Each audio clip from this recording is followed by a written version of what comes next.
नमस्कार दोस्तों आज की वीडियो में बहुत इंटरेस्टिंग तरीके से बनाने की कोशिश कर रहा हूँ। मैंने थोड़ा अपने वीडियो के घटते व्यूवरशिप की वजह से फैसला किया है कि जो चीज़ मैं मिस कर रहा हूँ वो ये है कि मैं थोड़ा सा ऑर्गेनिक रह के मतलब नेचुरल रह के आप लोगों से बातचीत करूँ। तो सबसे पहले तो ये है कि देखो आज जो मेन घटना है वो मैं आपके सामने शेयर कर रहा हूँ। वो है कनाडा और इंडिया के बीच में जो एक न्यूक्लियर वार है, डिप्लोमेटिक यानी कि राजनयिक जो तनाकशी चल रही है, जो खींचातानी चल रही है, जो टेंशन चल रही है, उसके ऊपर मैं आज ये वीडियो बना रहा हूँ।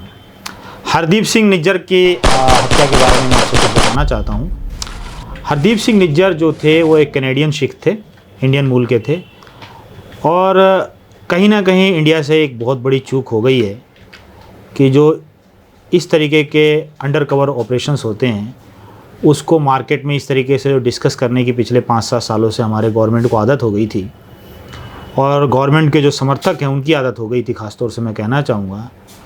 इसकी वजह से इतनी बड़ी बेइज्जती हमें झेलनी पड़ रही है।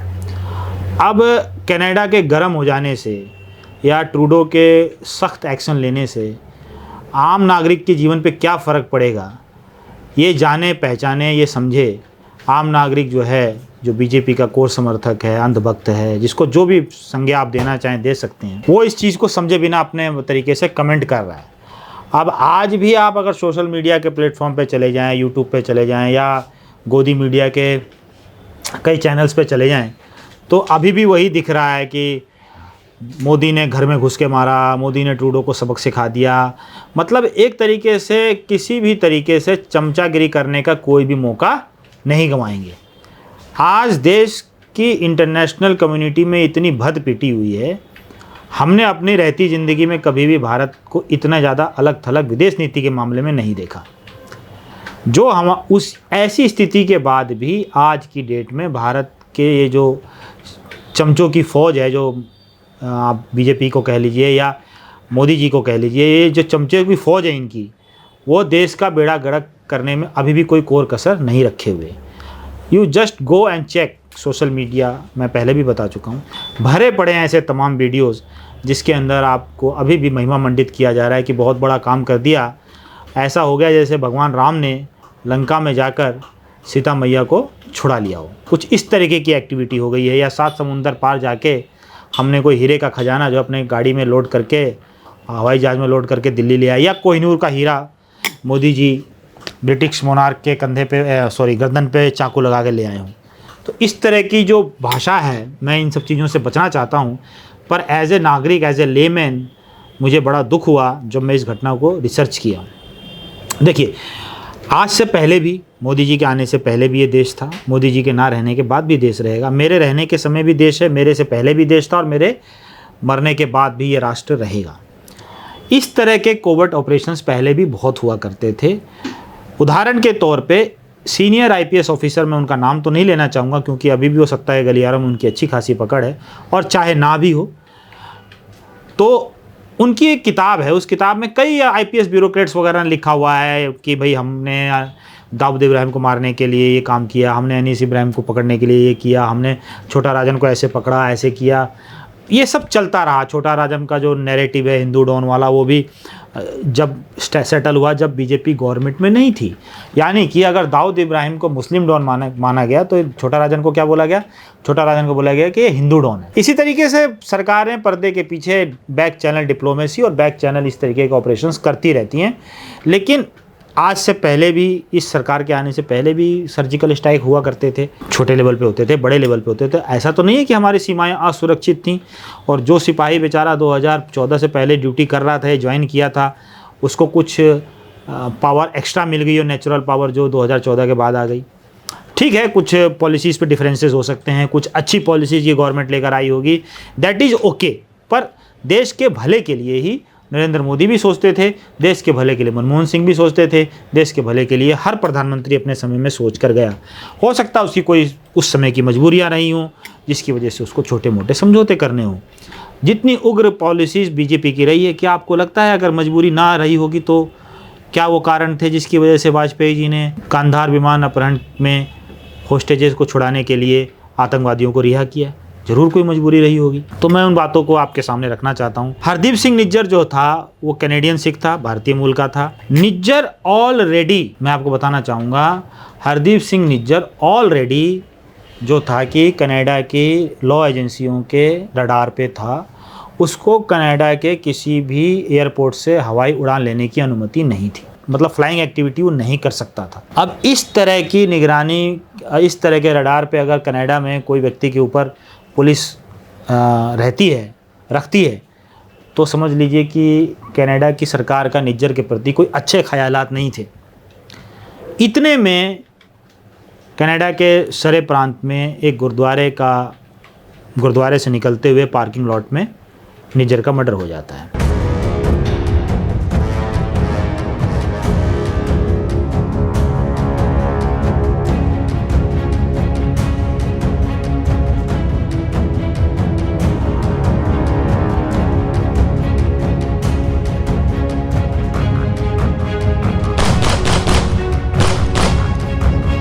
मर्डर होने के बाद तकरीबन 1 या 2 महीने बाद जस्टिन ट्रूडो जो है इस बात को कहते हैं, जो वहाँ के प्रधानमंत्री हैं, कि हमें इस बात के कुछ सबूत मिले हैं हमारे इंटेलिजेंस की डिपार्टमेंट से कि हो सकता है भारतीय एजेंसियां इस हत्या में शामिल हों।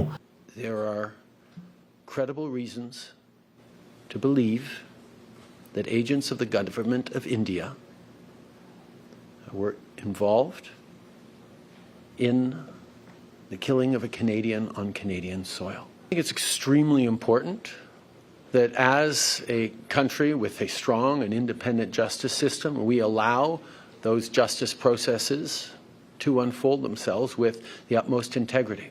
क्योंकि हम एक आज़ाद मुल्क हैं और हमारे एक आज़ाद संविधान है, हमारी कोई सेल्फ रिस्पेक्ट नाम की भी चीज़ होती है।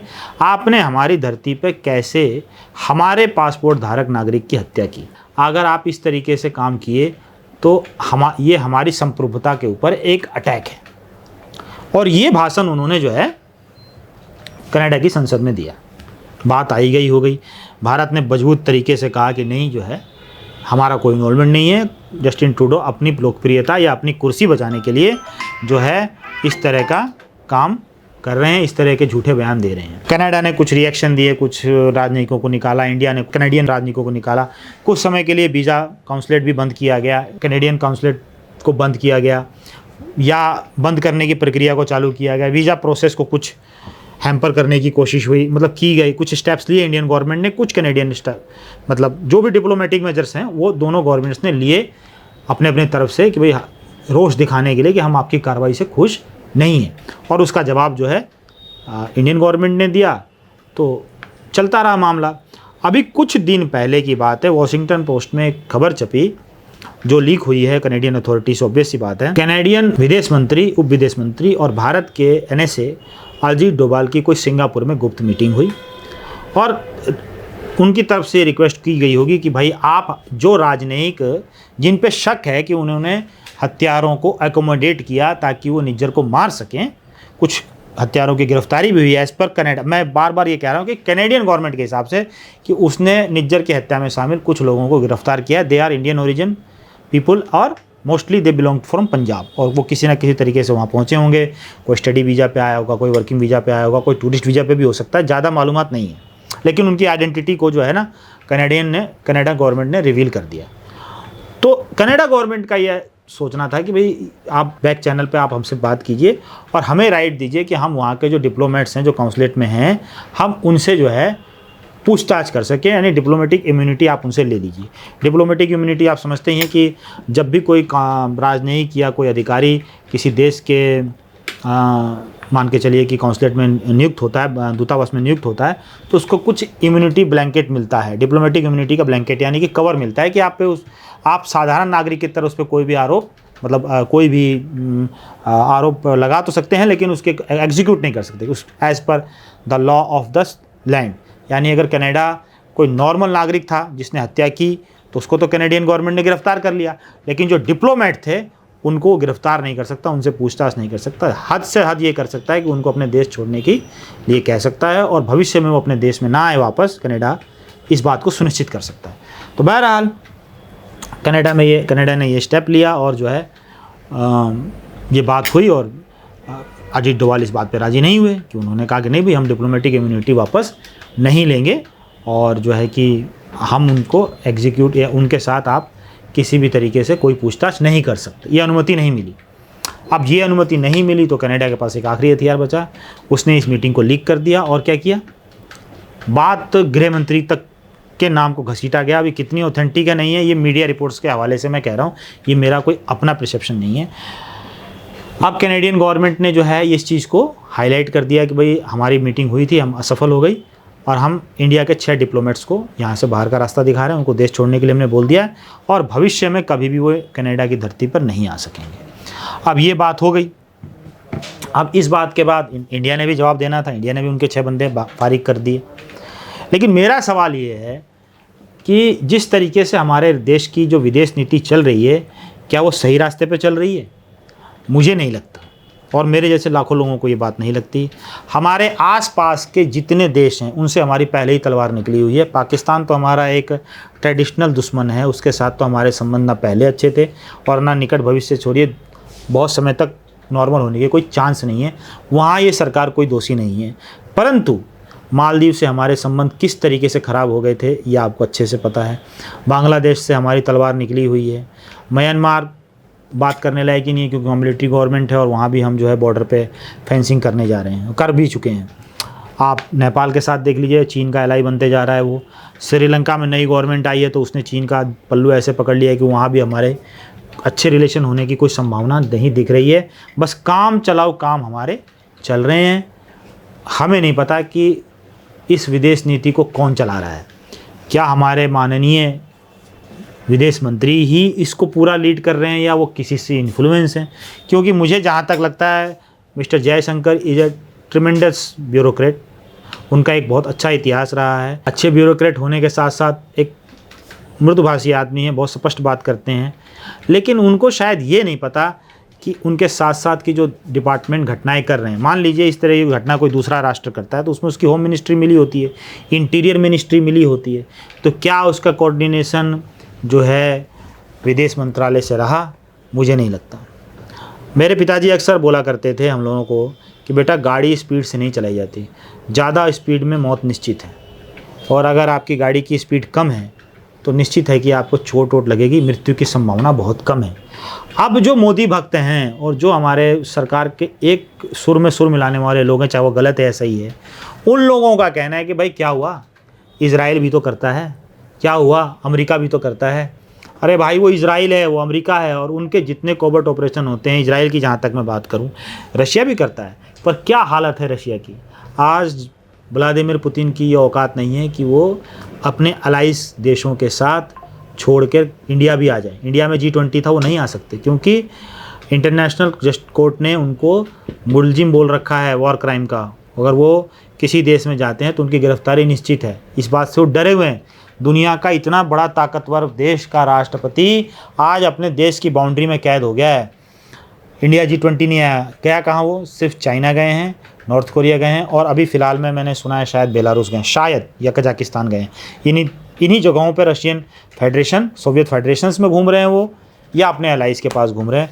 उनकी हिम्मत नहीं है कि मतलब यहाँ तक कि जो कंट्री न्यूट्रल्स हैं, इंडिया तो न्यूट्रल है ना, इंडिया आके दिखा दें वो। तो कनाडा अकेला नहीं है, यूके हमारे खिलाफ हो गया, समझे, अमेरिका हमारे खिलाफ हो गया, जर्मनी हमारे खिलाफ हो गए, जो भी विकसित राष्ट्र हैं वो हमारे खिलाफ हो गए इस मुद्दे पे। ऑस्ट्रेलिया खिलाफ हो गया, ऑस्ट्रेलिया का बयान आ गया।